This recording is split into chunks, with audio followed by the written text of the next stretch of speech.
বলছি, ছোট ভাইরা বলছি, টাকা দিয়া চাঁদাবাজির লাইসেন্স দিচ্ছে। এখন মানুষ চাঁদাবাজ করে, এই ব্যবসা না করলে কি, না করলেই তো চাঁদাবাজির ব্যাপারে এই যে মাদক দিতে যেটা হইতেছে, এটা একটা কূটকৌশল হিসেবে বিএনপির বিরুদ্ধে কিভাবে দাঁড় করানো যায়।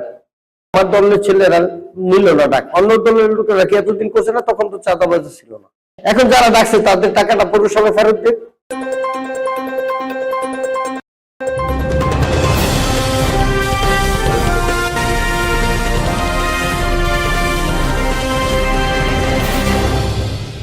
iNews21 আজ ও আগামীর কথা বলে।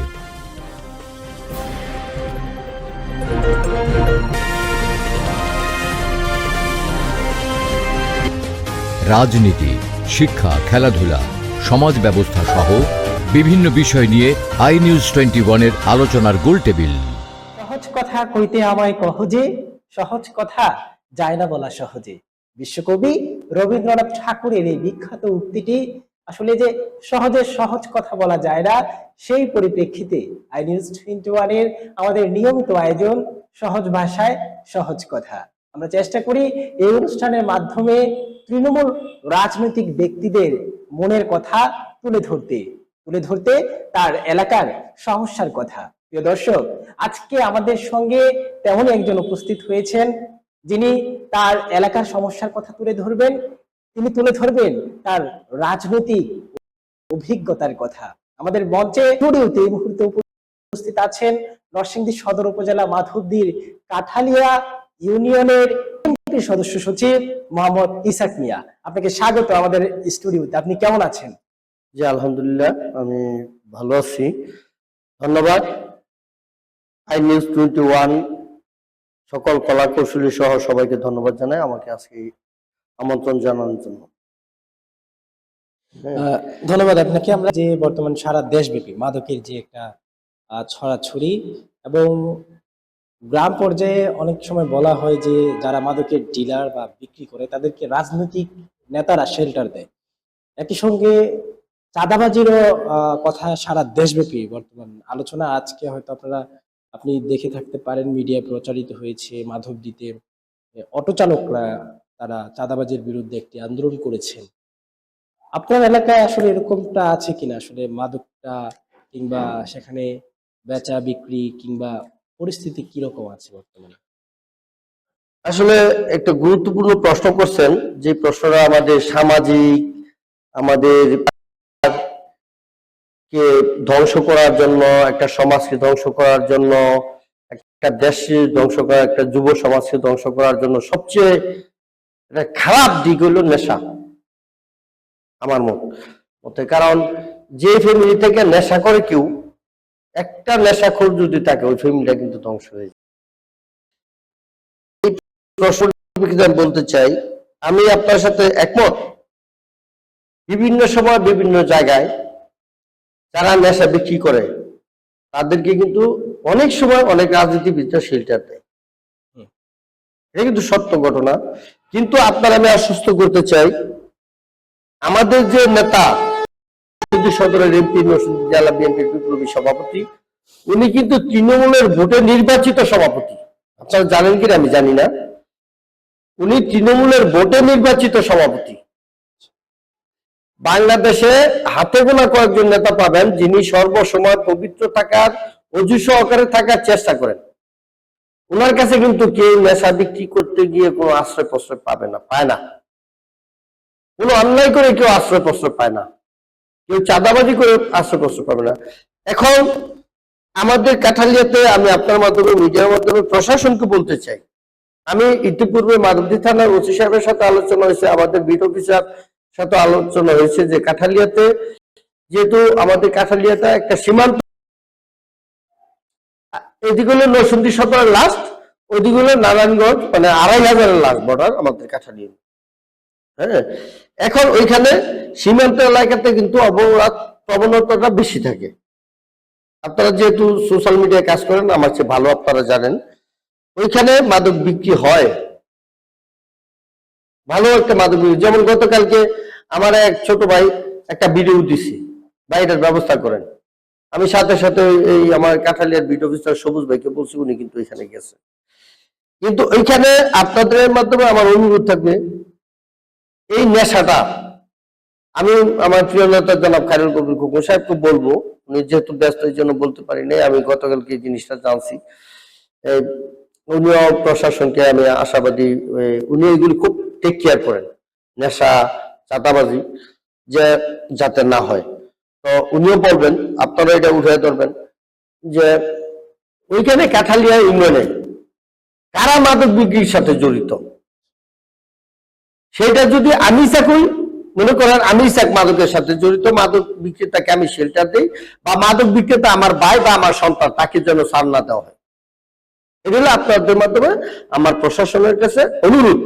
আর দ্বিতীয় আর একটা কথা বলছেন আপনি যে চাঁদাবাজিটা আমাদের কাঠালিয়া নাই, কারণ এখানে এমন কোন মিল কারখানা যে চাঁদাবাজি করার জায়গা আছে, হাট বাজার নাই চাঁদাবাজি করার জায়গা আছে। আমি যদি একটু সহজ করে দিই আপনাকে বিষয়টা, এরকম আমরা যেহেতু সাংবাদিকতা করি, আমাদের কাছে বিভিন্ন রকমের অভিযোগ আসে। যেমন 5ই আগস্ট পরবর্তী সময়ে মব সৃষ্টি করার কথা বলে বা ভয় দেখিয়ে বিভিন্ন যারা অন্য একটি দলের রাজনীতি করত তাদেরকে, বিশেষ করে তাদের কাছ থেকে আসলে চাঁদাবাজিটা এরকমটা আপনার এলাকায় হয়েছে কিনা, কিংবা না আমার এলাকায়, ধন্যবাদ, আমার এলাকায় এই ধরনের কোনো ঘটনা ঘটে নাই। কিন্তু যেমন বলতে পারি, হ্যাঁ, আমার বিরুদ্ধে একটা সংগঠনের লোক চাঁদাবাজি করতেছে, কয়েক কোটি টাকা কামাইছে, একটা অভিযোগ দিছে।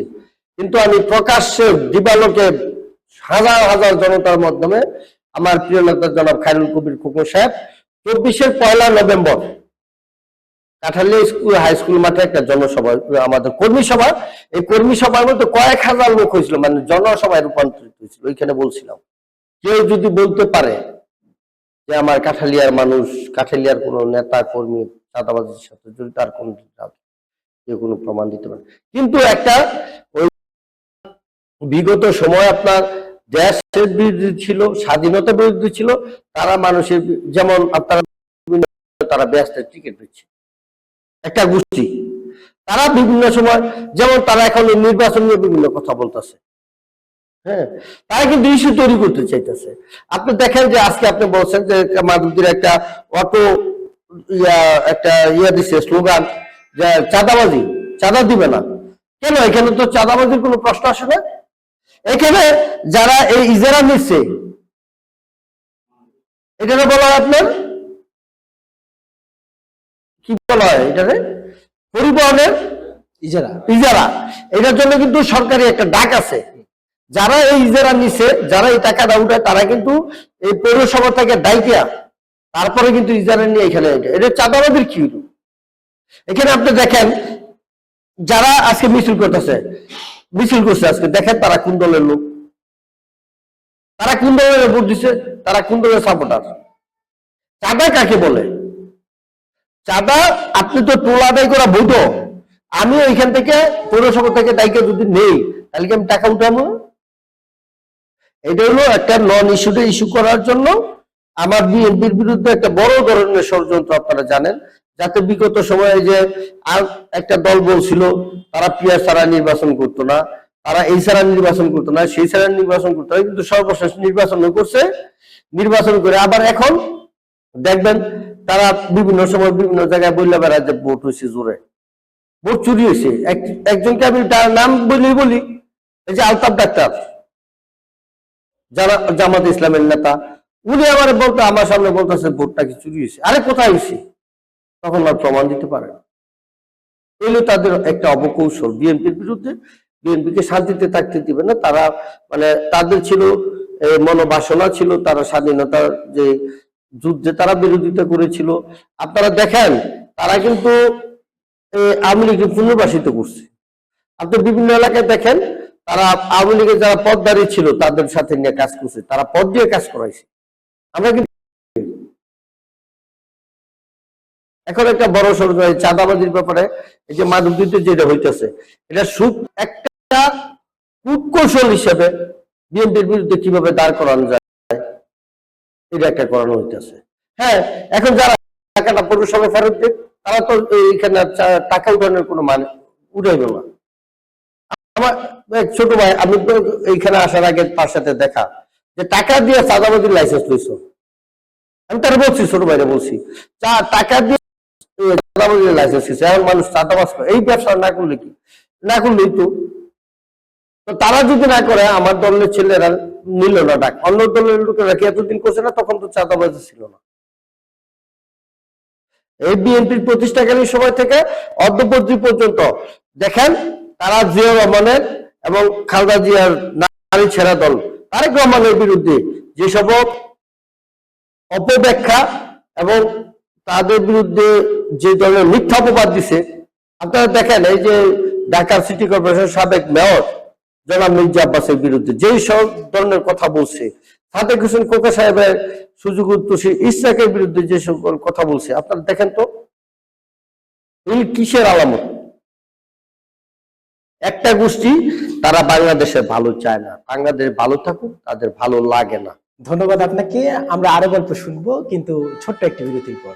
দর্শক, আপনারা যারা আমাদের সঙ্গে যুক্ত রয়েছেন সবাই যুক্ত থাকুন, আমরা ছোট্ট বিরতির পর আবারও ফিরছি। আপনার এলাকার প্রিয় খেলা এবার দেখা যাবে আন্তর্জাতিক মানের স্টাইলে। আই নিউজ 21 নিয়ে এসেছে সরাসরি খেলা সম্প্রচারের আধুনিক সেবা। 4 থেকে 5টি ক্যামেরার মাধ্যমে বিভিন্ন অ্যাঙ্গেল থেকে লাইভের সম্প্রচার করা হয়। রয়েছে রিপ্লে ফিচার, যা খেলাকে করে তোলে আরো উত্তেজনাপূর্ণ। রয়েছে জাতীয় মানের স্কোরবোর্ড, যা খেলোয়াড় ও দর্শকদের আনন্দ দ্বিগুণ করবে। আপনার এলাকার মাঠটি এখন হয়ে উঠবে আন্তর্জাতিক স্টেডিয়ামের মতো। এবং ফেসবুক ও ইউটিউব লাইভের কল্যাণে আপনার প্রিয় খেলা ছড়িয়ে পড়বে সারা বিশ্বে। এছাড়াও নাটক, সেমিনার, সভা সমাবেশ সহ সকল ধরনের অনুষ্ঠান লাইভ করা হয়। তাই এখনই যোগাযোগ করুন আমাদের সাথে। যোগাযোগ করতে স্ক্রিনে দেওয়া নাম্বারে হোয়াটসঅ্যাপ করুন অথবা মেসেজ দিন আমাদের পেজে। এখনই সাবস্ক্রাইব করুন আমাদের ইউটিউব চ্যানেলে এবং ফলো দিন ফেসবুক পেজে। বিরতির পর আবারও স্বাগত দর্শক, আপনারা যারা আমাদের সঙ্গে যুক্ত রয়েছেন সহজ ভাষায় সহজ কথায়। আমাদের সঙ্গে আজকের অতিথি কাঠালিয়া ইউনিয়ন বিএনপির সদস্য সচিব মোহাম্মদ ইসাক মিয়া। ইসাক মিয়া, আপনাকে স্বাগত আবারও। আমরা বিরতির পর আচ্ছা, একটা কথা প্রায় বলা হয় যে ইসাক মিয়া হচ্ছে কারা নির্যাতিত নেতা, বারবার কারা নির্যাতিত নেতা। আমি জানতে চাই, আপনাকে আসলে রাজনীতির জন্য কতবার কারাবরণ করতে হয়েছিল? আমি এ পর্যন্ত 5বার, এই 70 বছরে 5বার কারাবরণ করেছি। এইভাবে বিভিন্ন সময় বিভিন্ন নির্যাতন, নিপীড়ন, এটা আমি সহ, শুধু আমি না, সমগ্র বাংলাদেশের যে একটা স্টিমুলার এই 16-17 বছর চালানো হয়েছে। আমি যেমন বাদ যাইনি, তেমনি হাজার লক্ষ লক্ষ নেতাকর্মী বাদ যায়নি। বিভিন্ন সময় ফেরারে ছিলাম, তখন আমার ছেলে মেয়েরা আবেগে আপ্লুত ছিল। এমন একটা দৃশ্য বলি আমি, যেমন আমি যখন আসামি বাসা থেকে বেরিয়ে যাচ্ছিলাম, তখন আমার ছেলে মেয়েরা জড়ায় ধরে রাত্রে বলতো যে আব্বু কোথায় যাও?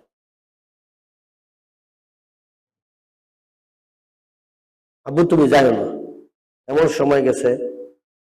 তারপর যখন আমি এই যে শুনলাম, বিভিন্ন সময় আপনার থানার কাস্টডিতে ছিলাম, করতো, অনেক কান্নাকাটি করতো। আমি যখন 18 সালে জেল থেকে বাইরে গেলাম, আমার ছেলের বয়স তখন 3-3.5 বছর। তখন আমার ছেলে বলছিল যে আব্বা, আমাদের জন্য রাজনীতি না। কারণ রাজনীতি আমি একটা জিনিস কামাইছি, যে জাতীয় নেতা জনাব খালিল কবির খোকন সাহেবের যে সান্নিধ্য পেয়েছি, আদর্শ স্নেহ পেয়েছি, এটা আমার জন্য সবচেয়ে বড় পাওয়া। এখন আমার ছেলে মেয়েরা বলে যে বাবা যা কষ্ট করছে, এখন তোমার যে ইজ্জত সম্মান দেয় খোকন আঙ্কেল এবং সেই সুলতানা, এটা আমাদের জন্য বড় পাওয়া পূর্ণ। তারপর আরেকটা কথা না বললে নয়, আপনি দেখেন, যেমন আবার নির্যাতনের শিকার ফ্যামিলিতে আমার মতো এমন হাজার হাজার মানুষ নির্যাতনের শিকার হয়েছে। যেমন মনে করেন, এই আমাকে না পেয়ে একদিন আমার স্ত্রীকে চুলে ধরে গেটের বাইরে নিয়ে আসে। এই যে একটা বিভীষিকা আমার প্রতি হয়েছে। তারপর আমি, সে আমার গৃহিণী একজন শিক্ষক, মাধবদী ইনস্টিটিউশনের সিনিয়র শিক্ষক, তাকে এইভাবে লাঞ্ছনা করা হয়েছে। লাস্ট যখন আমি 2023-এর 1 নভেম্বরে আমাকে কিন্তু 1 মাস 10 দিন উঠানো হয়নি। আমার নামে অনেকগুলি মামলা ছিল। আমি যখন বাইরে ছিলাম, কেউ যখন জিজ্ঞেস করতো যে কি মামলা, কয়দিন পর পর পুলিশ ধর, তখন আমি অনেককে বলতাম যে কোনো মামলা নাই, মামলা একটা যে বিএমপি করি, এটি হলো বড় মামলা। তো আমার জীবনে যেমন মনে করেন আমরা যারা জেল খাচ্ছি দীর্ঘ সময়, এদের ফ্যামিলি কিন্তু ধ্বংস হয়ে গেছে, ব্যবসা ধ্বংস হয়ে গেছে। কারণ একটা মানুষ যখন 6 মাস ফেরারি থাকে, 1 মাস ফেরারি, 1 বছর ফেরারি থাকে, তার ব্যবসা বাণিজ্য সংসার কিছু থাকে না বিভিন্ন কারণে। যেমন আমি এই আমার ছেলে মেয়ের লেখাপড়া ভালো ছিল, তাদেরকে আমি তদারকি করতে পারিনি, আরো ভালো রেজাল্ট করতো, কিন্তু করতে পারিনি। আমার এটুকু খেয়াল আছে, যখন 2023 আমি অ্যারেস্ট হইলাম, অ্যারেস্ট হওয়ার পর আমার মাকে যখন আমি ফোন দিলাম জেলখানা থেকে, তখন মার যে ভাষা ছিল, যা আমি মনে হয় তুই আমার জেল থেকে এসে আর দেখবি না, আমার মা দেখতে পারবি না।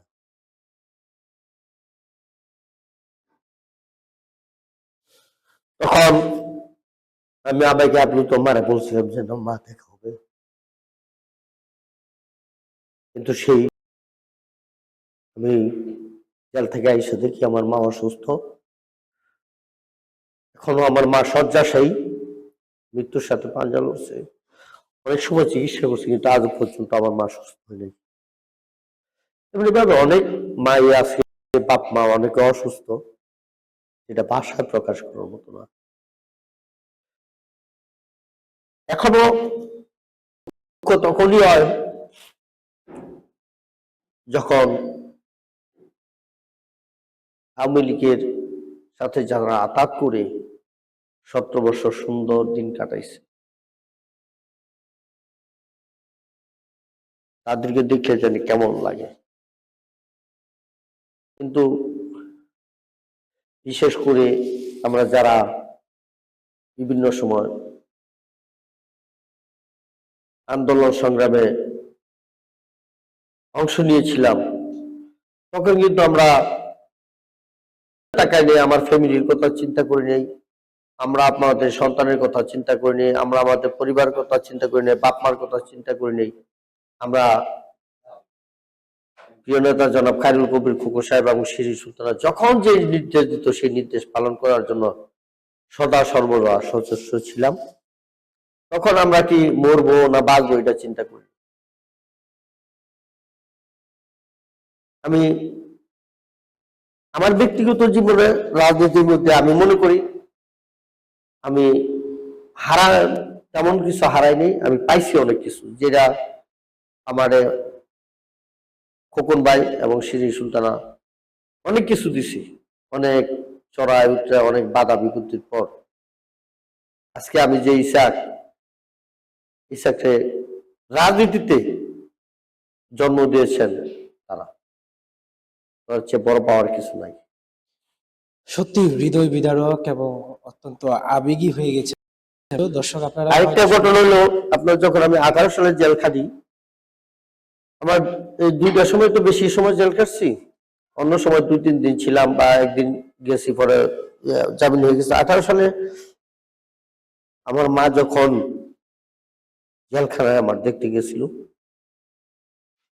আমি মা এক সাইডে কান্না করতেছে, আরেক সাইডে আমি ভিতরে দাঁড়ানো, কিন্তু মা লোহার রড ধরে দাঁড়ায় রয়েছে। জানি না আমার মা কতদিন বাঁচবে, কিন্তু আজকে আপনাদের মাধ্যমে আমি সকলের কাছে দোয়া চাই, আমার মা যে মৃত্যুর সাথে পাঞ্জা লড়ছেন, এখন বিছনায় পড়া, যে হাঁটতে পারেন না। আমি যখন 24 সালের 7ই জানুয়ারি জেল থেকে বাইরে হই, সরি 14ই জানুয়ারি জেল থেকে বাইরে দেখি আমার মা বিছনায় পড়া, কিন্তু কেন জানি ওই যে শকুনের চোখ এখনো আমাদের উপর রয়ে গেছে। আমি আপনার স্টুডিওর মাধ্যমে, এই অনুষ্ঠানের মাধ্যমে এইটুকু বলবো, যারা বিভিন্ন সময় আন্দোলন সংগ্রামে আমার মতো নির্যাতন নিপীড়নের শিকার হয়েছেন, তারা হতাশ হওয়ার কিছু নেই। জনতা জনাব খায়রুল কবির খোকন সাহেব এবং শ্রী সুলতানা, ওনারা কিন্তু ছাত্র রাজনীতি করে এই পর্যায়ে আসছেন।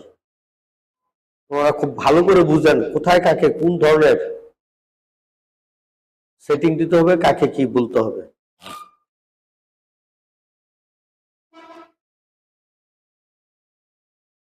ধন্যবাদ আপনাকে। দর্শক, আপনারা হয়তো সবাই শুনলেন ইসহাক ভাইয়ের যে তার না বলা কথাগুলো আজকে আপনাদেরকে বলেছেন। এই হৃদয় বিদারক ঘটনা আমাদের বাংলাদেশের যারা তৃণমূল পর্যায়ে রাজনীতি করে, মূলত রাজনীতি অর্থাৎ সাধারণ মানুষকে ভালোবেসে সাধারণ মানুষের জন্য যারা রাজনীতি করে, তাদের গল্পটাও হয়তো এমন ইসহাক অর্থাৎ আমার সামনে যিনি বসে আছেন তার মতোই।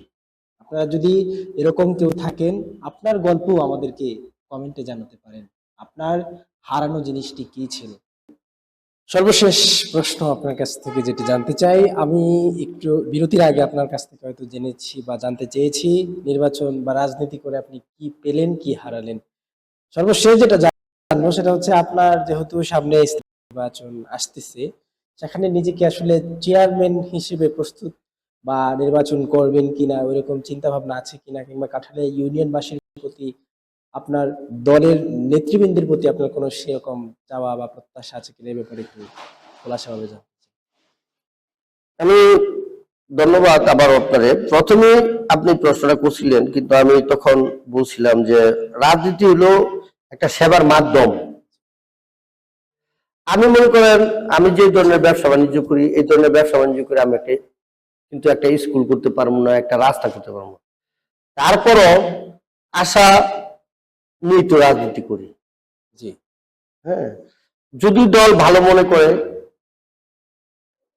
আমার যে নরসিংদী জেলা বিএনপির সভাপতি জনাব খায়রুল কবির খোকন সাহেব, এখানে সদরের এমপি, উনি কিন্তু সৎ, নির্ভীক এবং দলের প্রতি আন্তরিক।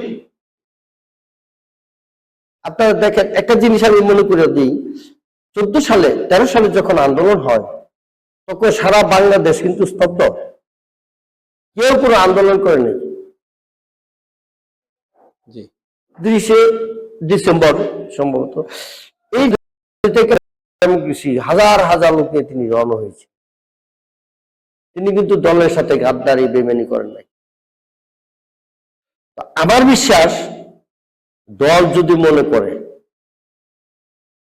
এবং প্রিয় নেতা জনাব খায়রুল কবির খোকন সাহেব এবং শ্রী সুলতানা ভাবি যদি মনে করেন যে আমাকে দিয়ে নির্বাচন করাবেন বা আমাকে প্রতিনিধি, যদি আল্লাহর রহমত, আল্লাহ রাজি খুশি থাকেন এবং প্রিয় নেতা জনাব খায়রুল কবির খোকন সাহেব এবং শ্রী সুলতানা ভাবি যদি মনে করেন আমাকে কাঠালিয়ার জনপ্রতিনিধির দলীয় মনোনয়ন দিলে ভালো হবে, জনগণের উপকার হবে, দল ভালো থাকবে, তাহলে যেন আমাকে আমার বিগত দিনের আন্দোলন, দলের সাথে যে ছিলাম ত্যাগ যদি আমি করে থাকি, যদি আমি দলের আদর্শ বাস্তবায়ন করে থাকি, যদি আমি দলের সাথে বেইমানি না করে থাকি, আমি স্বৈরাচার ফ্যাসিস্টের সাথে আঘাত করে না থাকি, দলের অনুগত থেকে থাকি, দলের আদর্শ নিয়ে কাজ করে থাকি, তাহলে আমাকে দিয়ে যদি নির্বাচন করান, যদি দল আমাকে মনোনয়ন দেয়, তাহলে আমি ইনশাল্লাহ নির্বাচন করব এবং এলাকার মানুষের জন্য যদি কিছু করে যেতে পারি, এগুলো আমার জীবনের সবচেয়ে বড় চাও পাওয়া। ধন্যবাদ। আর এর চেয়ে বড় কিছু আমার জীবনে চাও পাওয়া নাই। আমি সবচেয়ে বেশিরভাগ সময় দিয়েছি আমি রাজনীতির মধ্যে, আমার ব্যবসার মধ্যে তো সময় দিইনি, আমার পরিবারের মধ্যে সময় দিইনি, আমার মাকে আমি সময় দিইনি। আমি অসুস্থ ছিলাম, আক্রান্ত ছিলাম, তখন কাজ করেছি। কোনোদিন খায়রুল কবির খোকন সাহেব আমাকে যে নির্দেশ দিয়েছেন, শিরিন সুলতানা যে নির্দেশ দিয়েছেন, দল আমাকে যে নির্দেশ দিয়েছেন, আমি কিন্তু সেই নির্দেশ মতো কাজ করেছি। আমি আশা করি দল আমার বিগত দিনের কর্মকাণ্ড বিবেচনা করে কাঠালিয়া থেকে আমাকে মনোনয়ন দেবেন, সে আশাবাদ ব্যক্ত করি। আর অপেক্ষায় রইলাম। দর্শক, দেখতে দেখতে একেবারে আমাদের অনুষ্ঠানের সময় শেষ হয়ে গেল। আমরা পরবর্তী সময়ে আবারও কাউকে না কাউকে অনুষ্ঠানের অতিথি করে আপনাদের সঙ্গে শেয়ার করার চেষ্টা করব। আজকে যে তৃণমূল পর্যায়ের রাজনীতি, অর্থাৎ তৃণমূল পর্যায়ের রাজনৈতিক ব্যক্তিদের যে কথা, তাদের যে রাজনৈতিক অভিজ্ঞতা, তাদের যে গল্প, সেই গল্প শোনানোর চেষ্টা করব। সে পর্যন্ত আপনারা ভালো থাকুন, সুস্থ থাকুন। আল্লাহ হাফেজ।